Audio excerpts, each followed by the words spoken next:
ሰላም ጤና ይስጥልን ውድ አድማጭ ተመልካቾች እንደምን ሰንብታችኋል? ይህ ገበያ ሚዲያ ነው። ፕሮግራማችን ደግሞ ገበያ ሚዲያ ቢዝነስ ፖድካስት ነው። በዛሬ የገበያ ሚዲያ ቢዝነስ ፖድካስት ፕሮግራማችን ስለ ንብረት ማስመለስ አዋጅ በተለይም በቅርብ የንብረት ማስመለስ አዋጅን በሚመለከት የተለያዩ ሀሳቦች ከተለያዩ አካላት ሲቀርቡ ተስተውሏል። ይህንን ጉዳይ በሚመለከት አዋጁ ምን አይነት ይዘቶችን ይዟል? በተለይም ደግሞ ምን አይነት ንብረቶች ሊወረሱ ይችላሉ? ከመቼ ጀምሮ ያፈራናቸው የንብረት አይነቶች ወይም ንብረቶች ሊወረሱ ይችላሉ የሚለውንና ስለ እግድ ጉዳይ እንደዚሁም ደግሞ ምንጩ ያልታወቀ ሀብት ማለት በራሱ ምን ማለት ነው የሚሉ ሀሳቦችን አንስተን ከእናንተ ጋር ቆይታ የምናደርግ ይሆናል። በተጨማሪም በኢትዮጵያ ነዋሪ ያልሆነ ሰው በአገር ውስጥ መረጃዎችን በማሰራጨት በሚያገኘው ገቢ ላይ ግብር ሊጣልበት እንደሆነም እንግዲህ መረጃ ወጥቷል። ይህንንም መረጃ ወደ እናንተ የምናደርሳችሁ ይሆናል። እንግዲህ እንደተለመደው አጋርነትና ቤተሰባዊነታችሁን ለመግለጽ ገበያ ሚዲያን ላይክ፣ ሼር እና ሰብስክራይብ በማድረግ አብሮነታችሁን እንድትገልጹ በዚሁ አጋጣሚ ማሳሰብ እወዳለሁ። በቀጥታ ወደ መረጃው እሸጋገራለሁ።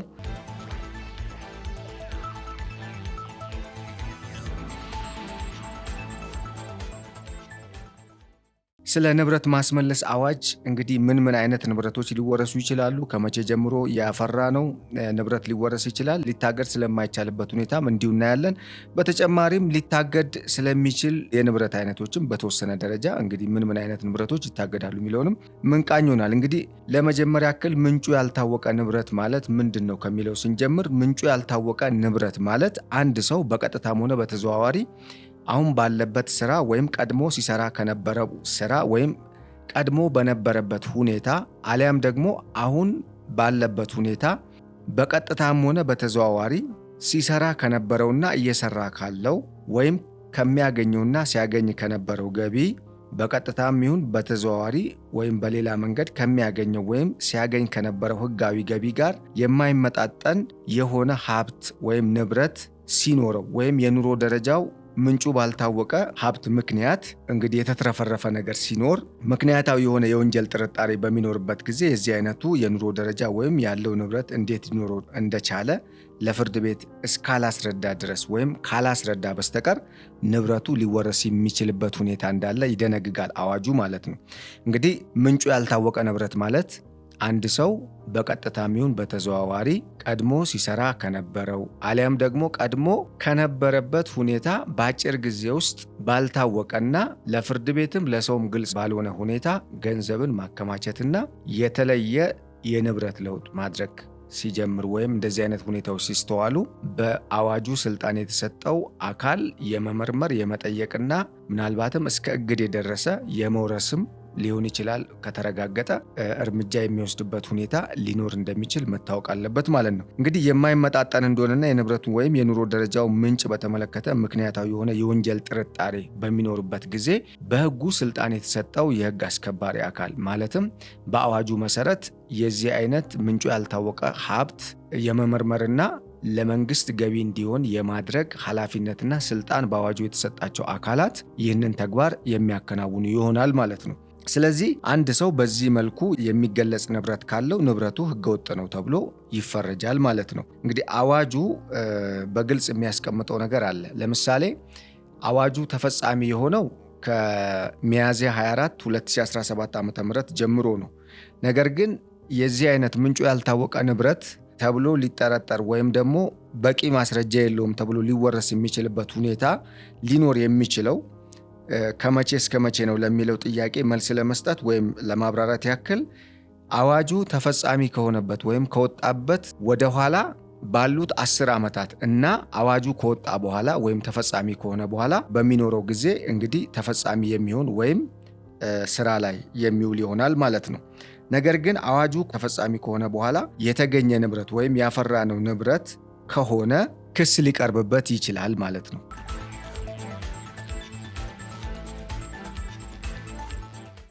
ቀደም ብዬ ነገርኳችሁ። እንግዲህ እዚህ ጋር ግልጽ ለማድረግ ያክል ነው መቼ የተፈራ ንብረት ነው ሊካተት የሚችለው የሚለውን ስንመለከት አዋጁ ተፈጻሚ ከመሆኑ ወይም ከመውጣቱ 10 ዓመታት ጊዜ ውስጥ ወይም ባሉት 10 ዓመታት ጊዜ ውስጥ የነበረ ንብረት ከሆነ እንግዲህ ይሄ በዛ ውስጥ ሊታይ የሚችልበት ሁኔታ እንዳለ ነው። ነገር ግን አዋጁ ተፈጻሚ ከሆነ በኋላ ወይም አዋጁ ወጥቶ ስራ ላይ ከዋለ በኋላ የተገኘ ንብረት ከሆነና ያ ግለሰብ ምንጩ ያልታወቀ ንብረት የሚለውን ትርጓሜ የሚያሟላ ይዘት ወይም ንብረት ኖሮት ከተገኘ ክስ ሊቀርብበትና እስከ መወረስም ደረጃ ሊደርስ የሚችልበት ሁኔታ እንዳለ ማወቅ ያስፈልጋል ማለት ነው። የአዋጁ ተፈጻሚነት ከሚያዝያ 24 2017 ዓ.ም ጀምሮ ተፈጻሚ ሆኗል ማለት ነው። በአጠቃላይ ከ10 ዓመታት በፊት የተፈራ ንብረት ሆኖ ምንጩ ያልታወቀ ሊባል የሚችለው የገንዘብ ወይም የንብረት መጠኑ ከ10 ሚሊዮን ብር በላይ ከሆነ ብቻ ነው። ይሄ ማለት እስከ 10 ሚሊዮን ብር ያለው በዛ ካታጎሪ ውስጥ ላይካተት ይችላል ማለት ነው። ምክንያቱም ከአዋጁ መውጣት 10 ዓመታት ቀደም ብሎ ባለው ጊዜ ውስጥ ወይም ባሉት ዓመታት ውስጥ ከ10 ሚሊዮን ብር በላይ ካልሆነ በስተቀር እስከ 10 ሚሊዮን ባለው ለዚህ አዋጅ ተፈጻሚነት ወይም ይሄ አዋጅ ንብረት ያላቸው ሰዎች ይሄ አዋጅ እነሱ ላይ ተፈጻሚ ላይሆን ይችላል ማለት ነው። ምክንያቱም አዋጁ ምን ይላል? ከ10 ሚሊዮን ብር በላይ አዋጁ ተፈጻሚ ከመሆኑ በፊት ባሉት 10 ዓመታት ውስጥ ያለው ንብረት ተጠያቂ የሚያስደርገው አንድን ሰው ወይም አንድ ሰው ሊጠየቅበት የሚችለው የንብረት መጠን ከ10 ሚሊዮን ብር በላይ ሲሆን ነው ማለት ነው። ነገር ግን 10 እና ከ10 ሚሊዮን ብር በታች ከሆነ ተጠያቂ ላይሆን የሚችልበት ሁኔታ እንዳለ እንግዲህ ተመላክቷል ማለት ነው። በአጠቃላይ ይህንን ካልን ማስረጃ እንዴት ይሰበሰባል ወደሚለው ስንሄድ የባንክ አካውንቶች፣ በስልክ፣ በፋክስ፣ በኢንተርኔት የሚደረጉ ልውውጦችን ለምሳሌ የገንዘብ ልውውጥ ሊሆን ይችላል፣ የንግድ ልውውጥ ሊሆን ይችላል፣ ሌሎች ትራንዛክሽኖች ሊሆኑ ይችላሉ። እነኚህ ልውውጦች በአዋጁ ስልጣን የተሰጠው አካል ወይም መርማሪው አካል በመጥለፍ ወይንም በሽፋን ውስጥ በሚደረግ ምርመራ ወይም አንደርከቨር ኦፕሬሽን በሚባለው የአሰሳ ወይም ምናልባት ምርመራ ልንለው እንችላለን፣ ፍተሻ ልንለው እንችላለን። የቤት ውስጥ ፍተሻ በማድረግ እንግዲህ የተጠረጠረው ግለሰብ ንብረቱ የሱ ነው የሱ አይደለም የሚለውን ነገር ማጣራትና እስከ ሕግ ደረጃ የሚደርስ እርምጃ እንዲወሰድበት ሊያደርግ ይችላል ማለት ነው መርማሪው አካል።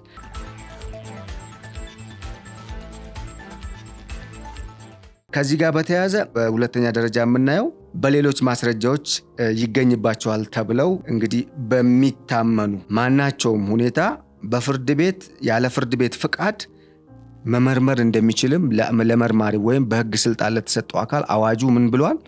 ስልጣን ሰጥቶታል፣ ፍቃድ ሰጥቶታል ማለት ነው። ስለዚህ መርማሪው ያለ ፍርድ ቤት ትዕዛዝ መመርመር ይችላል ማለት ነው። እዚህ ጋር ምንድን ነው የምንገነዘበው? መረጃ ማሰባሰብን ንብረቱ ምንጩ ያልታወቀ ሀብት ነው አይደለም የሚለውን ለመለየት ታስቦ የሚደረግ የመረጃ ማሰባሰብ ስራ ወይም የምርመራ ስራ የሚከናወነው ግዴታ በፍርድ ቤት ትዕዛዝ መሆን የለበትም የሚል አንድምታም አለው በአንድ በኩል። ምክንያቱም አንዳንድ ጊዜ ንብረት ሊያሸሹ የሚችሉበት በፍርድ ቤት ፕሮሰስ ሲደረግ ረጅም ጊዜ የሚወስድበት ሁኔታ ሊፈጠር ስለሚችል ቶሎ ብለው ንብረቱን የማሸሽ እንደዚሁም ሌሎች የተለያዩ የወንጀል ተግባራት ሊፈጸሙ ስለሚችሉ ይህንንም ለማስቀረት ሲባል ለመርማሪው አካል በአዋጁ በግልጽ እንደዚህ አይነት ሀብት አላቸው ተብለው የሚታሰቡና የተጠረጠሩ ሰዎች እንዲፈተሹ ወይም ይህ የመርማሪው አካል እንዲፈትሽ ስልጣን ተሰጥቶታል ማለት ነው። ስለዚህ ግዴታ ለፍርድ ቤት መጀመሪያ አሳውቆ ፍተሻ ማከናወን ወይም ማድረግ አሊያም ደግሞ ምርመራ መጀመር አይጠበቅበትም። ከጠረጠረና አሳማኝ ነው ብሎ የሚያምን ከሆነ መርማሪው አካል እንግዲህ የመመርመር ስልጣን አለው ማለት ነው። በመርህ ደረጃ እንግዲህ እንደሚታወቀው በሕጉም ያለ ፍርድ ቤት ትዕዛዝ ያው መፈተሽም አንድን ሰው መበርበር አይቻልም። ነገር ግን ከሁኔታው አሳሳቢነት አንጻር እንደዚሁም ሌሎች ወንጀሎችም እንዳይሰሩና ንብረትም እንዳይሸሽ የሕዝብ ንብረትም ከሆነ እንግዲህ ተጠርጥሮ ያ ሰው በፍርድ ቤት ተጠይቆ ገና ፕሮሰስ አድርጎ ዞሮ እስኪመጣ ሊያሸሽ የሚችልበት ሌላ ስራዎች ሊሰራ የሚችልበት ሁኔታ ሊፈጠር ስለሚችል ያንን ለማስቀረት ታሳቢ በማድረግ የተደረገ እንደሆነ ነው መረጃው የሚያመላክተው። ነገር ግን በአዋጁ ስልጣን ለተሰጠው ሚኒስቴር መስሪያ ቤት ተጠሪ ወይም ጉዳዩ በቀጥታ ለሚመለከተው አካል በማሳወቅ ያለ ፍርድ ቤት ትዕዛዝ በቀጥታ ፍተሻ ወይም ብርበራ ሊያደርግም ይችላል። ይሄ መርማሪው አካል ማለት ነው። ለምሳሌ ለጉምሩክ ከሆነ ይሄ ስልጣን ጉምሩክን አሳውቆ በአዋጁ የተቀመጠው ለገቢዎች አሳውቆ ምርመራውን ሊያካሄድ ይችላል። ይሄ ማለት ምን ማለት ነው? እንደዚህ አይነት ግለሰብ ወይም እንደዚህ አይነት ሰው ምንጩ ያልታወቀ ሀብትን እያንቀሳቀሰ ነው፣ በዚህ ምክንያት አሳማኝ የሆነ ሊያስጠረጥረው የሚችል ሁኔታ አለ ብሎ በመናገርና ከመስሪያ ቤቱ የሥራ ኃላፊ ወይም ተጠሪ ጋር ጉዳዩን ተወያይቶ አሳውቆ ወደ ምርመራ ሊገባ የሚችልበት ሁኔታ እንዳለም ያሳያል ማለት ነው። ይሁንና ግን የምርመራ ቡድኑ መርማሪው የምርመራውን ሁኔታና ይዘት የደረሰበትን ውጤት በሚመለከት የዜጎችን መብት ለመጠበቅ ሲባል በ48 ሰዓታት ውስጥ ወይም በ2 ቀን ለፍርድ ቤት ማሳወቅ ግዴታ ተጥሎበታል ማለት ነው በአዋጁ። ይህ ማለት ምንድነው? ግለሰቦች በቂም በቀል ባልሆነ ምክንያት ተነስተው ሌሎች ግለሰቦችንም እንዳያጠቁ በሚል ከሁሉም በላይ ደግሞ መብታቸውም ስለሆነ ግለሰቦች በ48 ሰዓታት ውስጥ ምርመራው ተጠናቆ ወይም ስለ ምርመራው ይዘት አጠቃላይ የተገኙ ውጤቶችንም በሚመለከት ለፍርድ ቤቱ መርማሪው የሚያስረዳበት ሁኔታ ሊኖር እንደሚገባ በአስገዳጅነት ወይም አዋጁ ላይ ተዘርዝሮ ተቀምጧል ማለት ነው።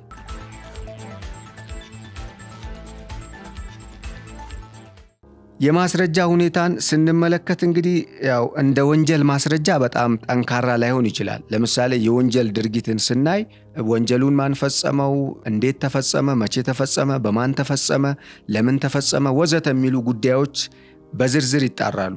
እዚህ ላይ ከሳሽ ይሄ ንብረት ህገወጥ ነው፣ ምንጩ ባልታወቀ መልኩ ወይም መንገድ የተሰበሰበ ገንዘብ ነው ወይም ንብረት ነው የሚለውን ጥቆማ አግኝቶ ወይም በራስ ተነሳሽነት የመርማሪ ክፍሉ ለምሳሌ ገቢዎች ጠርጥሮ የሚመረምረው እንጂ ግለሰቦች ሄደው የሚከሱት ስላልሆነ መረጃው አሳማኝ የሚሆንበት ሁኔታ ካለ ወይም ግለሰቡ ለዚህ አይነት መጠርጠር የሚያበቃ ምክንያቶች ከተገኙበት በቀጥታ እንግዲህ ሊጠረጠርና ምርመራው ሊደረግበት ወይም ሊካሄድበት ይችላል ማለት ነው።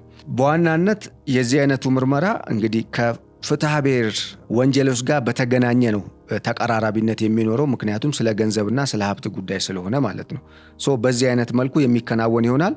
ቀደም ሲል እንደነገርኳችሁ አንድ ግለሰብ ምንጩ ያልታወቀ ሀብት ይዞ ተገኝቷል ተብሎ ሲታመን በቀጥታ የመርማሪው አካል ወይም በአዋጁ ስልጣን የተሰጠው አካል ሄዶ በመፈተሽ አሊያም የግለሰቡን የባንክ አካውንት ሌሎች በኢንተርኔት ወይም በበየነ መረብ አማካኝነት የሚያደርጋቸውን እንቅስቃሴዎች፣ ልውውጦች፣ የመረጃ ልውውጦች፣ የባንክ የገንዘብ ዝውውሮችን በሚመለከት መረጃ ሰብስቦ ሊከሰውና እስከ እግድና ወይም ንብረቱ እስከሚወረስበት ደረጃ ድረስ የሚያስደርስ እርምጃ ወይም ቅጣት ሊጣልበት ይችላል ወይም እርምጃ ሊወሰድበት ይችላል ማለት ነው።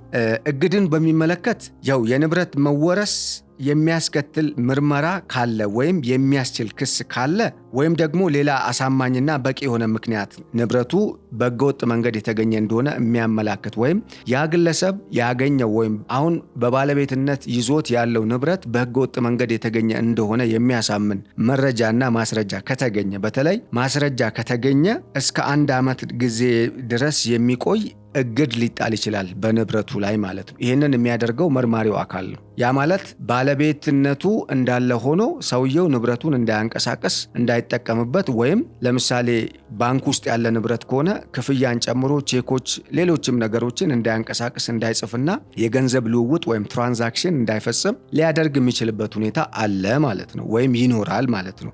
እዚህ ጋር ንብረቱን የሚያስወርስ ወይም በህገወጥ መንገድ አሊያም ምንጩ ያልታወቀ በሚለው ክስ የሚያስከስስ ከሆነ ብቻ ነው። የማያስከስስ ከሆነ ወይንም ንብረቱን የማስወረስ ክስ ካልቀረበ ሌላ ምክንያት መፍቀድ ወይም ሌላ ምክንያት መዘርዘር ሳያስፈልግ ንብረቱ የታገደበት ግለሰብ ንብረቱ እንዲለቀቅለት ለፍርድ ቤት ጥያቄ ሊያቀርብ ይችላል ማለት ነው። እንግዲህ ንብረት የሚታገደው እንደሚታወቀው በፍርድ ቤት ስለሆነ መርማሪውም አካል የሚያሳግደው በፍርድ ቤት ስለሆነ ግለሰቡ ከ1 ዓመት የእግድ ቆይታ በኋላ ጊዜውን ወይም ንብረቱ የታገደበት የጊዜ መጠንን መሰረት በማድረግ ዓመት ከሞላ በኋላ የተከሰስኩበት ወንጀል የለም፣ የቀረበብኝ ክስ የለም ወይም ምንጩ ያልታወቀ ሀብት ነው የሚል ማረጋገጫ እኔ ላይ አልተገኘም፣ በዛም አልተከሰስኩም በሚል ጊዜውን የታገደበትን የእግድ ጊዜ ብቻ መሰረት በማድረግ እግዱ እንዲነሳለት ለፍርድ ቤት ጥያቄ በማቅረብ እንዲነሳ ሊያደርግ የሚችልበት ሁኔታ አለ ማለት ነው። ይህም በአዋጁ ተቀምጧል፣ ይፈቀድለታል ማለት ነው። ነገር ግን በልዩ ሁኔታ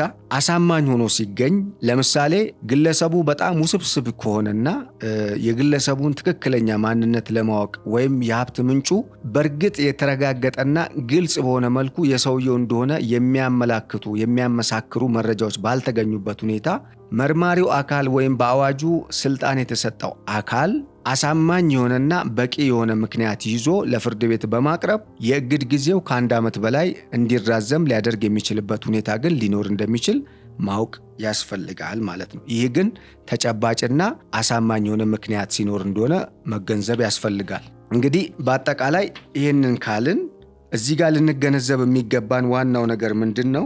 አንድ ግለሰብ ምንጩ ያልታወቀ ሀብት አለው ወይም ምንጩ ያልታወቀ ሀብት በባለቤትነት ይዞ እያንቀሳቀሰ ነው፣ እያስተዳደረ ነው የሚባለው ባለቤቱ ወይም ግለሰቡ አሁን አለው የሚባለው ሀብት ከዚህ ቀደም ከሚያገኘው ወይም ሲሰራ ከነበረው ስራ ከሚያገኘው ገቢና ሲኖርበት ከነበረው የኑሮ ሁኔታ በተለየ መልኩ በአጭር ጊዜ ውስጥ የተፈጠረ የመጣ ከሆነና ይህም በአግባቡ የሱ መሆኑ ካልተረጋገጠ ወይም የሀብት ምንጩ በግልጽ የሰውየው ባለቤትነትን የማያረጋግጥ ከሆነ ሊወረስ የሚችልበት ሁኔታ እንዳለ ግልጽ መሆኑን መረዳትና ሕጉን አውቆ መንቀሳቀሱ የተሻለ እንደሆነ ለህብረተሰቡ ማሳወቅ ስለሚገባ ነው።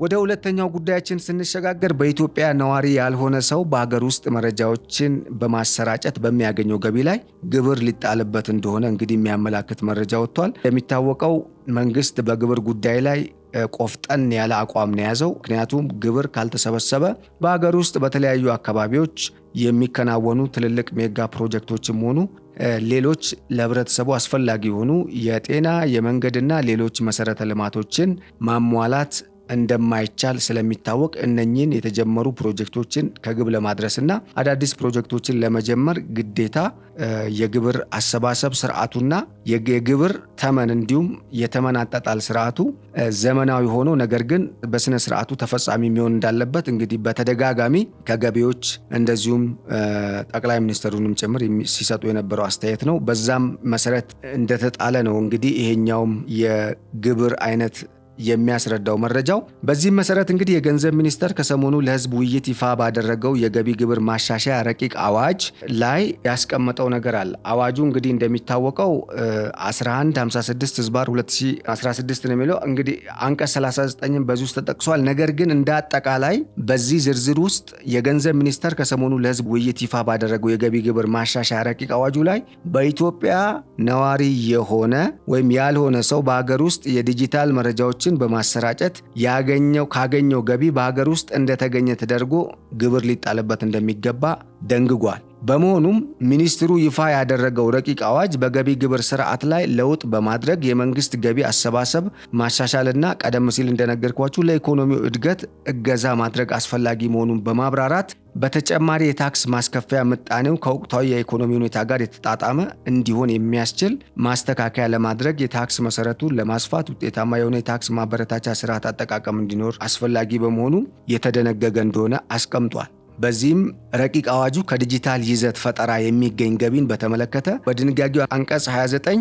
አንድ ግለሰብ ወይም ድርጅት ከቪዲዮ ማጋሪያ አገልግሎቶች፣ ከማህበራዊ ሚዲያ መድረኮች፣ ከድምፅ ማስተላለፊያ ወይም ፖድካስት ልክ እኔ አሁን ከእናንተ ጋር እያወራሁበት ባለው ፕላትፎርም ማለት ነው አገልግሎቶችና የቀጥታ ስርጭት መድረኮች ከሚገኙ ገቢዎች ዓመታዊ ግብር እንዲከፍል ግዴታ የተጣለበት መሆኑን አዋጁ አመላክቷል። ማስታወቂያዎች፣ ስፖንሰርሺፖች፣ የምርት ስምምነቶችና ድጋፎች፣ የአጋርነት ግብይትና የምርት ምደባዎች፣ የደጋፊ አስተዋጽኦ፣ የገንዘብ ስጦታዎች ወይም የብዙሃን የገንዘብ ማሰባሰብ፣ የዲጂታል ወይም የአካላዊ የሸቀጥ ሽያጭ፣ ለማስታወቂያ እንቅስቃሴ የተገኙ ዕቃዎች ወይም አገልግሎቶችና ተመሳሳይነት ያላቸው ሌሎች ክፍያዎች ከዲጂታል ይዘት ፈጠራ የሚገኝ ገቢ በሚል ግብር ይጣልባቸዋል ተብሏል። እንግዲህ ቁርጣችሁን ማወቅ ነው። ሁሉም ሰው በዚህ አይነት መልኩ ሲሰማራ ግብር እየገበረ ህጋዊ ሆኖ ሊሰራ እንደሚገባም የሚያመላክት ነው ማለት ነው። በረቂቅ አዋጁ በኢትዮጵያ ነዋሪ ያልሆነ ሰው በኢትዮጵያ ውስጥ መረጃዎችን በኬብል፣ በሬዲዮ፣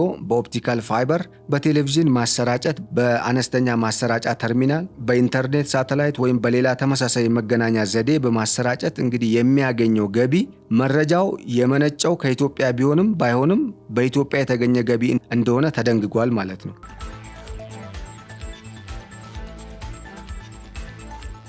ስለዚህ በስራ ላይ ባለው አዋጅ ከኢትዮጵያ ውስጥ ያልመነጨ ማንኛውም ገቢ የውጭ አገር ገቢ በሚል ተደንግጎ የነበረ ቢሆንም በረቂቅ አዋጁ የታክስ ባለስልጣን ከውጭ ጉዳይ ሚኒስቴር ጋር በመተባበር በዓለም አቀፍ ተቋማት ውስጥ የሚሰሩ ሰራተኞች ዝርዝራቸውን፣ አድራሻቸውን ለግብር ዓላማ ለማግኘት የሚያስችል ስርዓት እንዲቋቋምም ደንግጓል። በዚህም መሰረት ረቂቅ አዋጁ የውጭ ጉዳይ ሚኒስቴር በዓለም አቀፍ ድርጅት ውስጥ ተቀጥረው የሚሰሩ ወይም ኢትዮጵያ ውስጥ በሚገኝ የውጭ አገር ኤምባሲ፣ ዲፕሎማሲያዊ ሚስዮን ወይም ሌላ የቆንስላ ተቋም ውስጥ የሚሰሩ ሰራተኞችን የሚመለከት መረጃ የመሰብሰብ ኃላፊነት ተጥሎበታል ማለት ነው። ይሄ ማለት እንግዲህ ለግብር ለማመቻቸት ነው፣ በሕግ የተቀመጠ ነው። ሚኒስትሩ ይህን መረጃ ለታክስ ባለስልጣኑ የማስተላለፍ ኃላፊነት እንዳለበትም ተመላክቷል። ከዲጂታል ይዘት ፈጠራ የሚገኝ ገቢ ትርፍ ለማግኘት ታስቦ በመደበኛነት የሚከናወን ከሆነ ፈጣሪው ወይም ይህን ነገር አስተላላፊው ሙያዊ በሆነ አሊያም በተደራጀ መንገድ የሚንቀሳቀስና የንግድ መዝገቦች የሚይዝ ከሆነ ወይም ከንግድ ጋር የተያያዙ ወጪዎች የሚያደርጉ ከሆነ የንግድ ገቢ ተደርጎ እንደሚወሰድም በዚሁ አጋጣሚ መደንገጉን መረዳት ያስፈልጋል ማለት ነው። በኢትዮጵያ ለሚኖሩ ዲጂታል ይዘት ፈጣሪዎች ክፍያዎችን የሚያመቻች ማንኛውም የኦንላይን መድረክ ዓመታዊ ገቢያቸው በደንብ ከሚወሰነው ገደብ በላይ ከሆነ ለእያንዳንዱ ፈጠራ ያገኙትን ጠቅላላ ገቢ በየዓመቱ ሪፖርት ማድረግ አለባቸው። ሪፖርቱ ከተሰላ ወይም ገቢያቸው ተሰልቶ አግባብ ያለው የግብር ተመን ይጣልባቸዋል ማለት ነው። በኢትዮጵያ ነዋሪ ያልሆነ ሰው ኢትዮጵያ ውስጥ ባለው በቋሚነት በሚሰራ ድርጅት አማካኝነት በኢትዮጵያ በሚገኝ የገንዘብ ተቋም ውስጥ የወለድ ገቢ ያገኘ እንደሆነ ደግሞ ከጠቅላላ የወለዱ ገቢ ላይ 5%፣ በሌላ በማናቸውም ሁኔታ ወለድ የሚያገኝ ከሆነ ደግሞ ከጠቅላላው የወለድ ገቢ ላይ 10% ግብር እንዲከፍል በሕግ ተደንግጓል ማለት ነው። ስለዚህ አድማጭ ተመልካቾች ከዚህ ምንድነው የምንረዳው? ሕግን ማወቅ ያድናል እንጂ አይጎዳም። ሕጎቹን አውቀን በአግባቡ መንቀሳቀስ መልካም ነው። ይሄን ያልኩት ከምን አንጻር ነው? ዩቲዩብም ከፍታችሁ ፖድካስት ማዘጋጀትና መምራት የመሳሰሉ የማስታወቂያ ስራዎችን የምትሰሩ ብሎገሮችም እንደዚሁም ፖድካስት ላይ የተለያዩ ይዘት ያላቸው ፖድካስቶችን ከፍታችሁ ወይም ደግሞ ስታብሊሽ አድርጋችሁ የምትሰሩ ኢትዮጵያውያንም ትውልደ ኢትዮጵያውያንም ኢትዮጵያውያን ያልሆናችሁ በኢትዮጵያ የምትኖሩ ዜጎችም እንደዚሁም ከኢትዮጵያ መረጃ የምትሰበስቡ አካላትም ካሁን በኋላ ግብር እንደምትከፍሉ አውቃችሁ መንቀሳቀስ እንዳለባችሁ ማስገንዘብ እንወዳለን።